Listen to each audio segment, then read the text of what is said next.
Bonjour, bonsoir, bienvenue dans Broadcast Time, le retour, la renaissance de l'émission mythique. Je m'emballe peut-être un petit peu, mais je suis tellement heureux de vous retrouver sur Watch toutes les semaines et avec un nouveau complice. Salut Erwan. Salut Benjamin. Erwan, le Cloirec, Yak Yak Yak, c'est l'un des sites de référence pour la post-production vidéo. Dis-nous un mot quand même sur Yak Yak Yak pour ceux qui ne connaissent pas. Yak Yak Yak, c'est 10 ans de vidéos, d'articles autour de la post-production. Et le but, en fait, c'est d'essayer de couvrir un petit peu la post-production en français, avec ces dernières années, surtout un focus sur le contenu vidéo, donc des tutoriels vidéo. Ouais. Essayer de partager un peu les connaissances sur différents logiciels comme DaVinci Resolve, Fusion, Final Cut Pro 10, Adobe. Voilà, on essaye de couvrir un petit peu l'ensemble, essayer de partager un petit peu les nouvelles technologies ensemble. Ouais. Directement. Il y a une grosse communauté derrière Yak. Ouais, ça commence à prendre. Ouais. La chaîne YouTube est assez récente en fait. On a 10 ans, mais la chaîne YouTube a à peu près 1 an d'activité. Et il y a pas mal de monde qui suivent et ça fait plaisir. Voilà. Eh ben, écoute, je suis ravi de t'accueillir dans la bande de Watch, dans Broadcast Time. Et j'en profite pour faire une bise à Fabrice Arad, qui part vers d'autres aventures et à qui on souhaite tout le meilleur. Alors on va évidemment parler tout à l'heure un peu de l'IBC qui arrive dans quelques jours. On va aussi tout à l'heure retrouver Anna Doublet, chef produit XD-Cam chez Sony, qui est venue il y a quelques semaines nous présenter les nouveaux caméscopes pro de Sony, notamment le PXW Z280. Il sera sur le plateau, elle va tout nous expliquer. Mais d'abord, on va s'intéresser à l'actu, Erwan. Et on va commencer par parler des drones avec DJI. DJI qui a annoncé 2 nouveaux drones, le DJI Mavic 2 Zoom, le DJI Mavic Pro 2. Donc ce sont 2 nouveaux drones avec bien sûr des nouveautés. Donc le Zoom, tout d'abord. Qu'est-ce qui les différencie les deux? Alors les deux, il y a 2 fonctionnalités vraiment différentes. Pour moi, le Zoom s'adresse beaucoup par exemple au documentaire, parce que comme son nom l'indique, il dispose d'un zoom 24-48 mm. Ce qui est super rare sur un drone. Ce qui est super rare, sur un drone. Et du coup, ça permet de faire pas mal de choses entre l'électronique, l'application et le drone en lui-même. Donc avec le zoom, on va pouvoir par exemple se rapprocher avec le zoom de zone, par exemple dans un documentaire animalier, pouvoir zoomer sur les animaux assez facilement et assez rapidement. Du coup, là par exemple, alors qu'on peut être beaucoup plus loin que d'habitude sans faire peur aux animaux. Et puis donc le zoom a un capteur 1/2 de pouce de 12 millions de pixels, et puis on peut prendre des photos à 48 millions de pixels. Donc c'est plutôt pas mal. C'est énorme. Et puis du coup il y a un effet qui est vraiment sympathique, qu'on va voir un petit peu plus tard sur la vidéo, qui est un effet de dolly zoom, donc qui a été mis un peu donc le zoom compensé à la Hitchcock. Donc c'est assez bluffant en fait ce qu'on peut faire. Et puis grâce au zoom, on peut faire le même plan au niveau de la rotation du drone avec différentes valeurs de zoom, et on aura un effet différent par rapport au tassement en fait. Par exemple ici là, on voit on a 2 éléments de parallaxe en fait différents, avec les 2 valeurs de zoom différentes. Donc voilà, par exemple le zoom très rapide qu'on peut faire et rester à distance de la girafe par exemple. Donc ça c'est intéressant au niveau, je trouve, documentaire, animalier et autres. Oui, ils ont travaillé sur le silence des pales aussi. Alors tout le design a été revu, c'est beaucoup plus silencieux, il y a l'autofocus, il y a toute une partie algorithme derrière qui est assez puissante sur justement garder le focus sur voilà le zoom compensé qui est assez bluffant là aussi dans l'autre sens. J'adore moi. Qui est vraiment top. Et donc du coup, ça c'est le zoom, et il y a une version donc, qui est à 1249 €, voilà, et une version un peu plus chère, le Mavic 2 Pro, qui lui va être plus pour faire des belles images qu'on va vouloir étalonner en post-production. Donc il faut savoir qu'il y a 1 an et demi, 2 ans même, DJI a racheté Hasselblad. Découvert ça. Oui. Donc ceux qui faisaient les appareils plein format. Et donc du coup, là, sur le Mavic Pro, on a un capteur 1 pouce Hasselblad directement intégré. Et donc ça permet en fait d'avoir des images en 10 bits HDR. Et surtout, ils ont développé un profil de colorimétrie un petit peu comme ce qu'on a sur les caméras maintenant, en log. Donc ils appellent ça le D-Log, parce que pour DJI, donc D-Log. Ce qui va nous permettre derrière d'avoir une image beaucoup plus plate au niveau des couleurs et des contrastes, mais derrière en post-production, on va avoir beaucoup plus de latitude pour modifier justement les couleurs et autres. Donc ça va être beaucoup plus intéressant, le pro, quand on veut faire des belles images, qu'on va vouloir les étalonner derrière. Et puis bien sûr les deux drones disposent, on a parlé tout à l'heure de l'électronique, mais de l'analyse par exemple des différents éléments en mouvement. On va pouvoir verrouiller par exemple une voiture. Il y a un exemple avec une voiture ici où il va analyser en fait le mouvement de la voiture, il va analyser l'environnement, il va voir s'il y a une montagne, il y a un algorithme qui va prédire que la voiture va arriver de l'autre côté de la montagne parce qu'il va suivre le mouvement derrière. Donc il y a plein de capteurs dans tous les sens, c'est bourré d'électronique et c'est encore un step au-dessus pour DJI. Le modèle le 2 Pro vaut combien? 1449 €. 1449, ah oui, donc il y a 200 € de différence entre les deux. Il y a une montée en gamme quand même du côté des Mavic chez DJI. Ils essayent justement de fournir plus pour le côté professionnel, je pense, et avoir vraiment un rendu qualité pro qui va être intéressant. Bon, je vais te montrer une phrase qui va s'afficher à l'écran. Tu vas me dire si elle te rappelle quelqu'un. Un peu à la Steve Jobs, non? Un peu à la Steve Jobs. C'est toi qui m'as soufflé. Ouais, pour le lancement de l'iPhone, il avait commencé son introduction comme ça, « Every once in a while ». Quelque chose arrive qui change un peu votre vie. C'est un peu ce qu'ils essaient de nous faire dire, de nous faire comprendre avec ce téléphone. Alors déjà, un téléphone chez Red. Oui, alors Red, si vous avez raté un épisode... Ouais, c'était en début d'année, ils ont annoncé qu'ils allaient sortir un nouveau téléphone. Alors Red, c'est les grosses caméras avec les capteurs énormes 8K et autres. Et là, ils sortent un téléphone sous Android. Et pourquoi un téléphone? En fait, il y a deux grosses nouveautés pour moi avec ce téléphone. Tout d'abord, vous voyez cette vidéo qui est sortie il y a quelques jours, c'est le fait d'avoir de la 3D sans lunettes, avec un grand écran 5,7 pouces. Donc il y a plusieurs technologies, il y a de la 3D... J'ai envie de te dire, la Nintendo 3DS le fait déjà depuis des années. Oui, sauf que la différence de la Nintendo 3DS et des écrans par exemple Dolby, des écrans de télé, même des moniteurs 3D sans lunettes, c'est que la 3DS et les écrans Dolby, on a uniquement de la profondeur, on n'a pas de jaillissement en fait, il n'y a rien qui sort. Alors que là, c'est un écran holographique qui s'appelle le 4View 4V, qui va permettre en fait d'avoir des éléments qui sortent du téléphone. Et il y a des journalistes qui ont pu voir en avant-première des exemples en fait de ce téléphone, ils ont pu tester. Et il y avait par exemple des confettis qui sortaient de l'écran en 3D. Donc c'est pour ça qu'on voit les gens qui ont l'air un peu ahuris comme ça devant l'écran. Mais il semble que ce soit vraiment assez bluffant. Bon, le problème, c'est que pour s'en rendre compte, il faut vraiment être devant. Et même en filmant l'écran, en filmant, on ne peut pas voir, en fait. On ne verra pas. C'est pour ça qu'ils n'ont pas voulu qu'on filme les écrans. C'est interdit de filmer l'écran. Donc ça, l'écran, c'est une bonne partie. Mais il y a une autre chose qui est assez intéressante, c'est que derrière, on a des petits connecteurs en fait, qui sont dessus. On va pouvoir mettre des accessoires, un peu comme Motorola qui fait ça. Sauf qu'ici, on est chez Red. Donc le but ici, ce serait de mettre par exemple des vrais objectifs d'appareils Nikon, Leica, Canon et autres.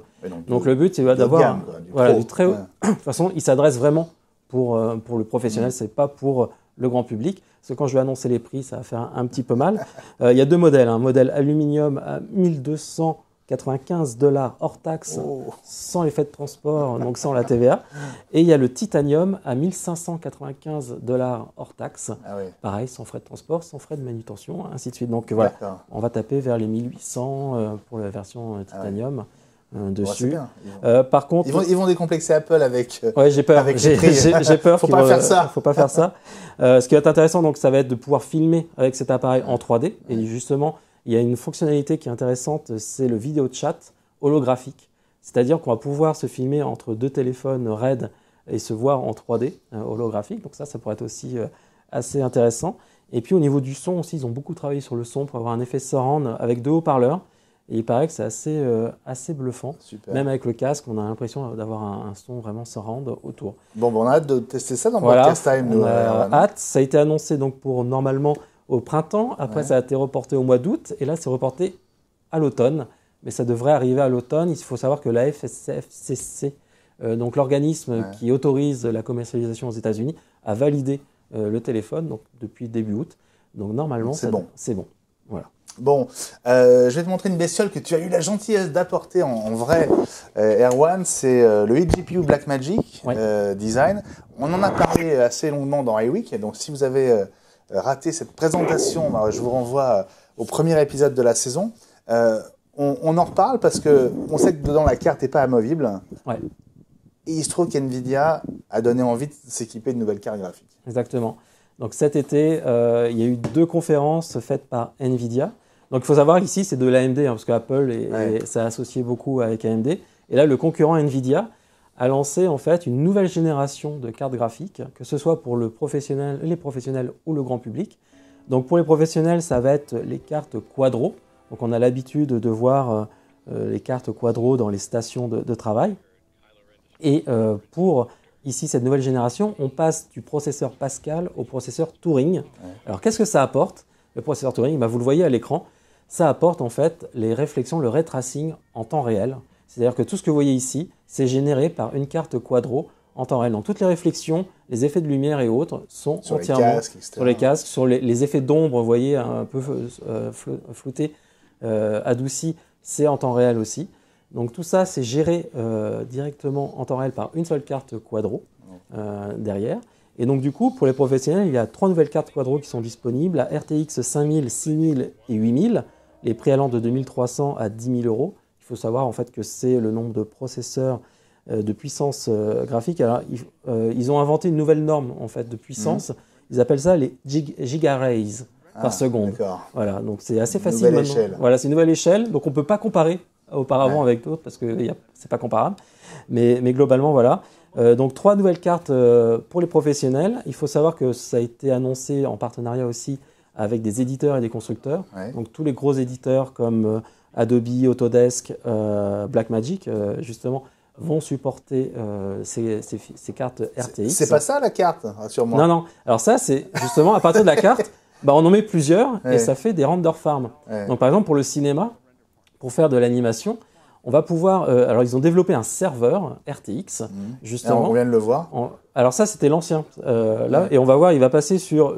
Il va réduire, en fait, de taille. C'est ça. Donc, le but ici, c'est on a un quart du coût avec ces nouveaux serveurs au niveau de la puissance. On a 1/10 de l'espace, donc on gagne beaucoup d'espace. Et surtout, on a 1/11 de la puissance électrique nécessaire pour générer, en fait, autant de puissance de calcul. Et ce qui est intéressant pour le cinéma, c'est de pouvoir générer comme ça en temps réel, faire des modifications sur le ray tracing et arrêter de calculer, parce qu'en 3D, on travaillait beaucoup sur comment on faussait en fait les rendus. On faisait croire que c'était pas temps réel, mais on trichait. C'était que de la triche en 3D. Là, on va pouvoir vraiment mettre une lumière et ça va se répartir automatiquement dans la scène. Donc ça va être assez bluffant. Donc ça donne un petit coup de vieux à ce bon vieux eGPU qui vient de sortir. Qui vient de sortir cet été, donc l'AMD.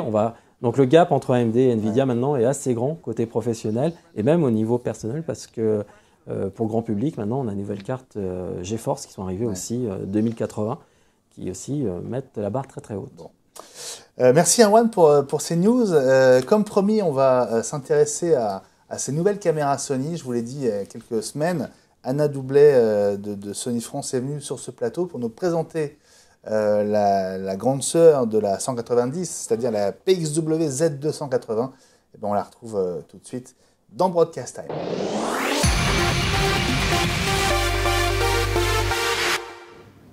Et comme promis, on est avec Anna Doublet de Sony France. Bonjour Anna. Bonjour. Vous êtes responsable produit XDCAM chez Sony France, la division Pro. Exactement. Et vous êtes venu justement avec une nouvelle caméra. Elle est là. Je crois que c'est un des tout premiers modèles en Europe, c'est vrai? Absolument. Donc on a un prototype devant nous de PXWZ 280. On a pour le moment, il n'y a que 4 en Europe, donc en exclusivité pour vous. Alors racontez-nous quelles sont les grandes caractéristiques de cette nouvelle caméra, à qui elle est destinée, et on va essayer de faire une grosse introduction sur le sujet. C'est une caméscope qui va avoir, en fait, elle est unique au monde. Parce que c'est la première fois quand Sony il sort une caméscope avec 3 capteurs 4K demi-pouce. Donc nous sommes dans 4K, donc on a une résolution qui est très importante. Nous avons une sensibilité qui n'existait pas avant. Et grâce aux 3 capteurs. Grâce aux 3 capteurs, absolument. Et surtout que nous avons les 3 bacs qui sont indépendants. On a une très bonne optique de 17 fois et l'enregistrement avec 4 canaux audio, avec 12 G SDI, etc. Donc toutes les caractéristiques professionnelles un gros pour débit, faire un gros débit, exactement. Qualité. Mais de l'autre côté, nous avons aussi la possibilité de faire S-Log 3 pour les documentaires et pour les broadcasts, comme Broadcast Time, bien sûr, nous avons les sorties Noble, SDI, HDMI, Genlock, Timecode, etc. Tout pour faire des news, les reportages. En fait, c'est un caméscope très polyvalent. C'est pour ça aussi que... Donc reportage donc pour les boîtes de prod, les chaînes de télé. Absolument. Ouais. L'équipe de reportage news. Oui. Documentaire aussi. Absolument, documentaire aussi. Nous avons par exemple la possibilité de partir tout seul avec cette caméscope très très loin, avoir avec une connectique audio qu'on peut voir ici, une récepteur, avoir 2 émetteurs, donc partir vraiment tranquille avec les cartes SBS. On enregistre en continu une interview qui dure longtemps et donc on est très tranquille avec S-Log 3, ça veut dire que les qualités de l'image avec du HDR, donc on a vraiment la facilité d'usage et les qualités de l'image. Alors c'est une caméra qui a été annoncée il y a quelques semaines au NAB à Las Vegas.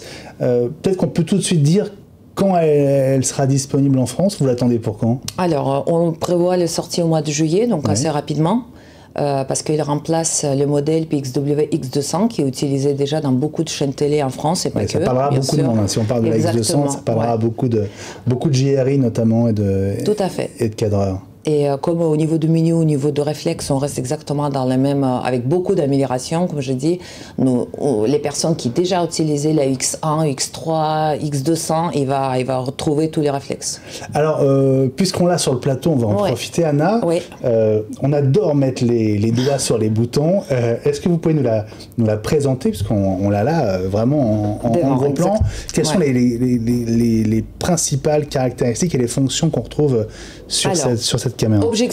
Objectif 17 fois avec le zoom 17 fois, 3 bagues indépendants, la bague qui glisse, comme toujours, manuel focus, autofocus, iris, et là les nouveautés totales, ce que les gens qui connaissent par exemple FS5, ils vont le retrouver, c'est les filtres neutres variables. Donc on peut pas fermer... juste du ND1, 2, 3. Exactement, donc c'est les filtres neutres variables qui peuvent aller de 1/4 jusqu'à 128. On n'a pas besoin de fermer iris quand nous avons besoin de faible profondeur de champ, donc on peut être facilement suivre quelqu'un entre haute lumière et les basses lumières et utiliser le filtre variable. Après, nous avons 10 boutons assignables. Nous avons les nouveautés, 4 canaux audio. Et ici, c'est rigolo parce que là, quand on est ici, on est en auto et on peut, avec le petit clic, on l'entend. Il n'y a plus la bascule auto-manuelle sur un autre c'est ça, bouton, on est dans le auto ici et là on est en manuel, donc on peut facilement régler 4 canaux séparés parce que là de l'autre côté vous avez 2 XLR conventionnels, mais en même temps vous avez aussi MI Show, donc c'est notre connectique pour avoir le récepteur. Et les piles, on n'a pas besoin de piles pour le récepteur parce que c'est alimenté par la batterie. Donc, comme vous voyez ici, la batterie conventionnelle. On n'a pas vu la batterie. On va voir. Donc là, elle est. Donc les batteries que vous connaissez tous, on ne change pas les batteries, on ne change pas les chargeurs. Au niveau d'accessoirisation, tout le monde qui ont eu X200, X3, X100, ils vont retrouver exactement la même ergonomie et les accessoires. Est-ce qu'on la retourne ou est-ce qu'il y a encore des choses à voir? Ici, de ce côté-là, je pense qu'on a déjà bien vu. On peut regarder ici les connectiques. Donc, comme j'ai déjà dit, la 12G SDI, pour ceux qui font la réalité virtuelle, c'est bien, en 4K, en 60p ou 50p. Avec une seule câble, on va sortir du 4K sur SDI. On n'a pas besoin d'avoir plusieurs câbles, 4 câbles, etc., comme dans les modèles autres.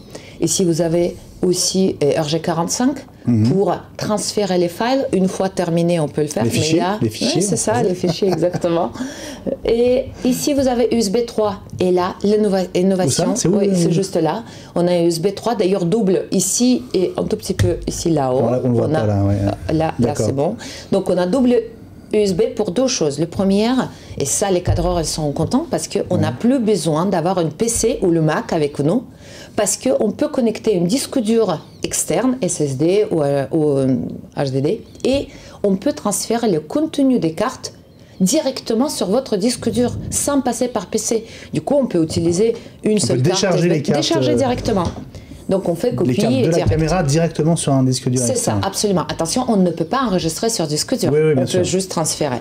Une chose aussi intéressante ici, vous avez une slot SD pour du proxy, et donc le proxy pour faire du streaming, parce qu'on peut envoyer pendant qu'on tourne tout ce qu'on a, tout ce qu'on est en train de tourner avec notre solution NextDcam R en QoS, on peut envoyer les proxys, et on peut aussi, comme toujours, enregistrer les settings sur la carte SBS. Le proxy, c'est une version, on va dire, basse résolution, très légère. Voilà. Oui, ça peut aller de 9 mégas jusqu'aux 0,5 mégabits, donc toute petite version. C'est une version de travail.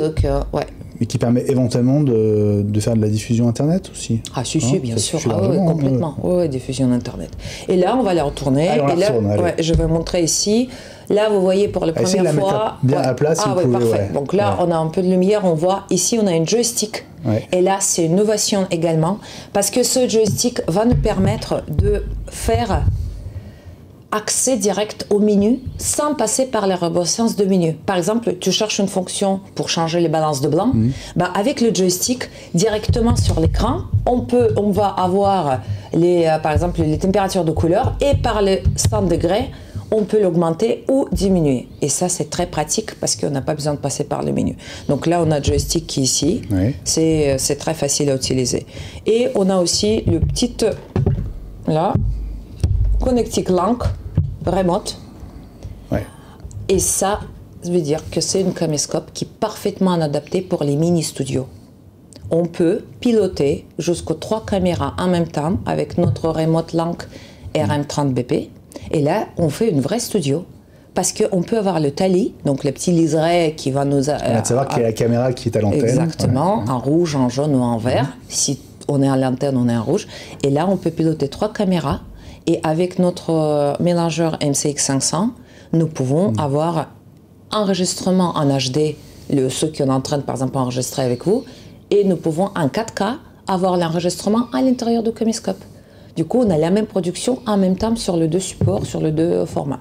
Donc c'est facile. Vous disiez qu'elle remplace la 200. Elle la remplace vraiment, c'est que la 200 disparaît du coup. C'est ça. X200 on arrête, et la remplaçant c'est Z280. Donc c'est ce modèle-là. D'accord. Alors on a parlé de l'arrivée, courant de l'été, on va dire. Le prix alors le prix c'est la même que X200, donc on est à peu près dans la même fourchette. Donc ce que vous avez sur aujourd'hui, les tarifs de X200 vont correspondre aux tarifs de Z280. Ce qui est à peu près aux alentours de, on va dire 6 900 € à peu près. Comme ça. Alors on est dans les mêmes eaux qu'une autre caméra de chez vous qui marche très fort, c'est la FS5, FS7. Comment est-ce que ces 2 séries se positionnent l'une par rapport à l'autre? Très bonne question. Très bonne question parce que les clients ils le posent souvent. La première réponse, c'est que quand nous sommes avec une optique fixe, nous avons les zooms, ce qui est le cas, nous avons le zoom parce que nous avons 3 capteurs, nous pouvons utiliser les optiques qui sont plus légères et avoir des zooms très larges. Quand vous êtes avec le monocapteur, les capteurs larges, ou par exemple on va prendre full frame de alpha, etc., pour avoir le même ratio de zoom comme ici par exemple le 17 fois, les optiques sont très grandes, lourdes, coûteuses, etc. Et là nous sommes dans 4K, avec 3 capteurs, nous pouvons avoir une qualité broadcast, avec une machine, avec des automatismes très importants. Par exemple, c'est une caméscope qui va faire autofocus avec détection de visage, comme la Z90. On peut trouver un visage, détecter le visage, et ça, c'est aussi grâce au capteur. Donc, les 3 capteurs, c'est plutôt pour les productions news, pour les productions documentaires. Même si on peut obtenir l'effet de faible profondeur de champ, ce n'est pas toujours le but. La FS5, FS7 sublime l'image, et on peut avoir un sujet qui va être filmé avec le grand bokeh. Ici, on a une signature plus photo finalement avec une FS5. C'est ça, FS5, FS7, on a plutôt les habitudes de photographe parce qu'on a plusieurs choix des objectifs. Il faut les changer, les objectifs. Là, on a tout en un. On a une seule caméra. On peut facilement partir en reportage sans avoir plusieurs optiques avec nous. Donc c'est une solution compacte avec une qualité quand même bien intéressante et sensibilité. Alors Anna, ça c'est l'un des deux modèles hein, qui arrive donc cet été. Donc ça c'est la Z280. On le voit derrière nous hein, sur les écrans. On a la 190 aussi. Qu'est-ce qui différencie les deux et qu'est-ce que la 190 propose de différent? Alors, Z190, on va dire, c'est la petite sœur de Z280. C'est pour ça qu'on a les différences au niveau de numéro. Donc, les Z190, ce sera plutôt fixé sur le marché, on va dire, de freelance, corporate, éducation. Broadcast, pourquoi pas, mais c'est plutôt on fixe Z280. Les principales différences, je vais dire 5, il y a plusieurs, mais le 5, le premier, c'est capteur. Là, nous sommes à demi-pouce. Sur Z190, on est un tiers de pouce. Capteur 4K.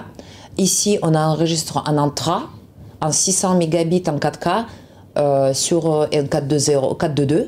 Sur la Z190, on est à 4.2.0 en 4K, mais 150 mégabits. Donc les débits ne sont pas les mêmes. Pas les mêmes codecs. Ici, nous avons on est moins exigeant avec la 190, absolument. Ce qui est assez logique vu que c'est la petite sœur, comme vous le disiez. Une chose qui différencie aussi, c'est l'optique. Ici, nous avons 17 fois le zoom. Dans la Z190, c'est 25 fois le zoom. Donc ça, c'est plutôt l'avantage, on va dire, pour Z190. Et au niveau de prix, elle est beaucoup moins onéreuse. Mais il n'a pas tous les mêmes codecs, par exemple. Ici, on a une PEG HD 4.2 pour le broadcast. Pour la Z190, c'est une option. On peut l'avoir, mais c'est une option à payer en plus. Bon, la différence de prix, elle est de combien? Si on a, c'est environ Z190, elle est à 3006 et Z280 à 6009. Donc à peu près, c'est les prix list hors taxe. D'accord. À peu près. Et puis il y a un dernier mot quand même important, c'est que vous organisez une sorte pas un tour de France, mais en tout cas une série de formations. Absolument, prise en main. Parce que ce n'est pas une formation officielle. C'est vrai que la formation, ça prend un peu plus de temps encore. Exactement. En fait, on organise à partir de 7 juin, on a 7 juin, 28 juin, après au mois de juillet, après on reprend en septembre. En fait, 2 juin à décembre, chez Sony à Puteaux, vous êtes bienvenus de nous rejoindre toute la journée. On commence le matin. Évidemment. Absolument. Donc, vous vous inscrivez et vous êtes bienvenus d'étudier le caméscope EZ90 et 280. On va les voir ensemble toute la journée. Donc, le matin, on fait un peu les présentations. Après, on mange ensemble. Et l'après-midi, on fait pour ceux qui veulent, ils peuvent rester pour faire la prise en main, regarder le caméscope plus en profondeur. Donc, on va faire plusieurs séries de prise en main. Venez. Merci beaucoup Anna. Merci. D'être venue dans Broadcast Time sur Watch et à très bientôt avec nous. Merci, au revoir.